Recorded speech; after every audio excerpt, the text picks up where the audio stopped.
نمی آید چرا یک لحظه شرمند زدادار و ملیک کل هستی زدادار و ملیک کل هستی. الحمد لله والصلاة والسلام علی رسول الله اما بعد. البته هر کاری که انسان می کند چیزی باعث آن می شود و او را به انجام آن وادار می سازد. مشاهده کردن این گونه نوارها مرا وادار ساخت تا در پند و نصیحت این برادران و خواهران یک نواری ثبت نمایم که شاید خداوند این برادران و خواهران ما را به سوی هدایت و توبه راهنمود نماید. این برادران و خواهرانی که در این نوار می بینید اینها غیر دین نیستند، اینها همه مسلمانند و این کار خود را در سرزمین غیر دینان انجام نداده ایستاده‌اند، بلکه در کشوری انجام داده ایستاده‌اند که 99% آن مسلمان است. از همه بدترش آن که پیرمردی که باید برای جوانان در آداب و اخلاق و حیا و پاکدامنی نمونه عبرت برای جوانان باشد، با این همه بی‌حیاگی در میدان برآمده آشکارا و در پیش چشم همگان این گونه شرمندگی را انجام می دهد که این خیلی پیامده های بدی را به جا می گذارد. العیاذ بالله. مراجعت و پیام من به همین گونه مردان و زنان رقاصه و صاحبان همین گونه توی و معرکه هاست و نیز به تمام آن نفرانی است که در چنین مجلس های فسق و فساد اشتراک می کنند و چنین مجلس ها را برپا می کنند. واقعا چنین بی‌حیاگی در تاریخ ملت تاجیک شاید اولین بار باشد که رقص چاواندازی گفته زن رقاصه بالای مرد برآمده و مثل زن و شوهر حرکت های شهوت انگیز می کنند. قسم به خدا که این تجاوز از حدود پروردگار و خیلی گناه بزرگ است و عاقبت های خیلی خطرناک دارد که آهسته آهسته خداوند ما را نشان داده ایستاده است و ما آنها را دیده ایستاده ایم. برادران و خواهران مسلمان، به شما چی شد که اینقدر زود حکمهای پروردگارتان را پس پشت کرده دنبال شیطان را گرفته اید؟ چرا چنین بی‌حیاگی را در بین مسلمانان پهن می کنید؟ از عاقبت‌های آن نمی ترسید؟ نخود که ایمان شما به همین درجه پست شده باشد که گناه را جرأت کرده اینقدر آشکارا و در پیش چشم مردم انجام می دهید و پروایی نمی کنید؟ از آن نمی ترسید که وقتی خداوند در پیشگاه شما را قائم کند و از این رقص چاواندازی که با فخر آن را انجام می دهید، از پولی که برای رقاصه می دهید و از این گونه بی‌حیایی که پهن کرده ایستاده اید بپرسد چه جوابی خواهید داد؟ بعضی شما نان خوردن ندارید، فرزند شما لباس دریده می پوشد ولی برای رقاصه 5 سامان و 10 سامان می دهید. این بی‌نهایت شرمندگی است و عاقلانه به نظر نمی رسد.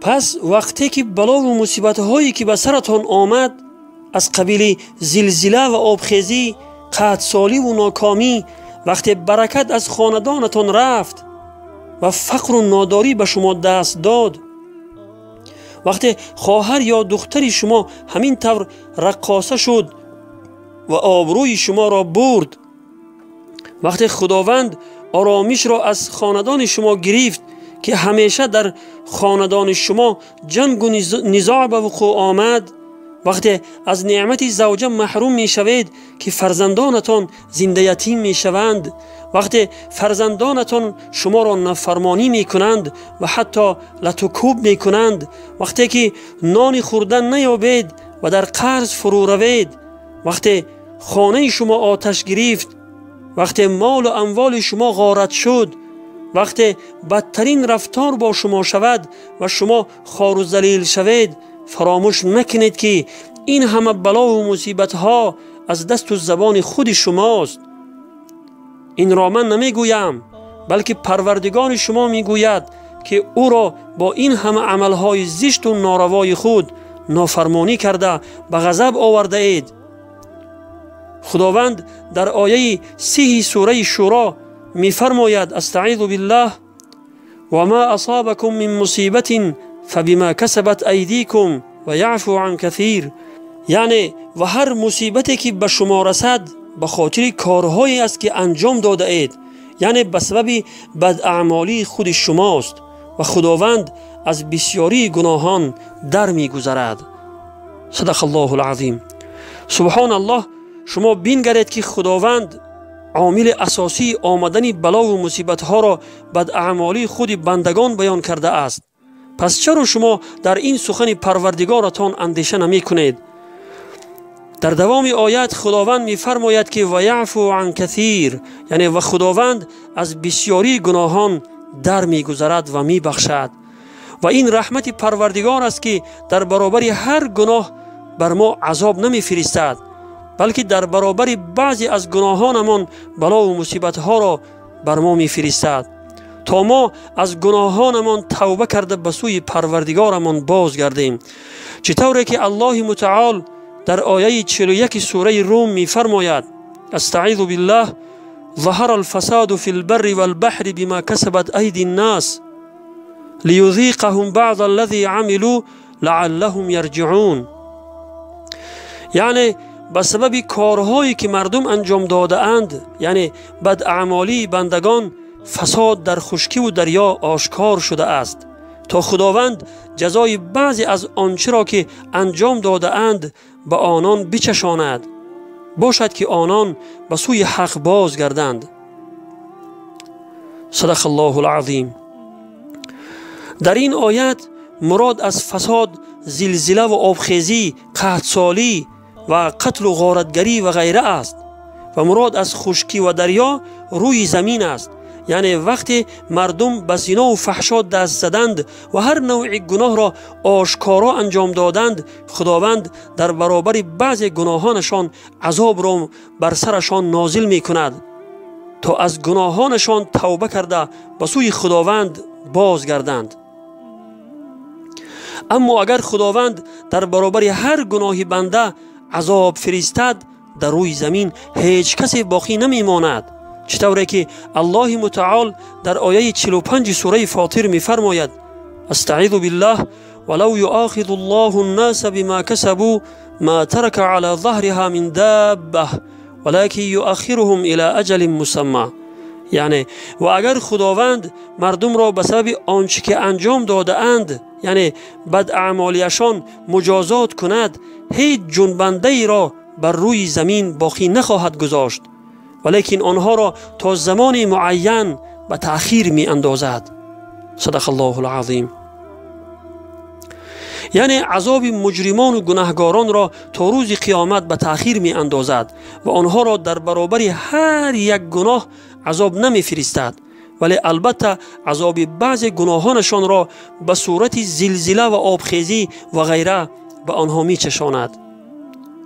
پس ای برادر و خواهر عزیز، چرا خود را اینقدر غرق گناه می کنی؟ آیا روز حساب را فراموش کرده ای؟ روزی که در پیشگاه خداوند قایم می شوی و از هر یک گناه کرده ات پرسیده می شوی، آیا در آنجا برای خود جوابی آماده کرده ای؟ مگر خداوند مال و ثروت را برای همین به تو داده است که آن را در راه حرام صرف کنی؟ که چنین رقاصه بی حیا را آورده جوانان مسلمان را به بی حیاگی بکشانی؟ خود را یک بار بپرس که آیا از این کار من خداوند راضی است؟ شما خوب می دانید که خداوند از این کردار ناپسند شما راضی نیست، ولی باز هم دنبال شیطان را گرفته خداوند را که به شما مال و ثروت داده است نافرمانی کرده به غضب می آرید. پس انتظار عذاب خداوند باشید که دیر یا زود دامنگیرتان می شود. اگرچه بعد از 10 سال و 20 سال هم که باشد، ولی البته بر سرتان می آید و آنگاه پشیمانی هیچ سودی ندارد. خداوند همه ما را هدایت فرماید و به سوی توبه و راهی که خداوند از آن راضی است راهنمود نماید. آمین یا رب العالمین. جوان بس کن که دنیا جای ما متاع و گوهر عمرت جوانیست، برای بخشش و عفو گناهان پشیمانی و اشک دیده کافیست، پشیمانی و اشک دیده کافیست. به محشر چون شوند اسرار ما فاش، ندارد سود ای بیداد و ای کاش تمام خوب و بدهایی که کردیم به دفتر می کشیدن آن دو نقاش، به دفتر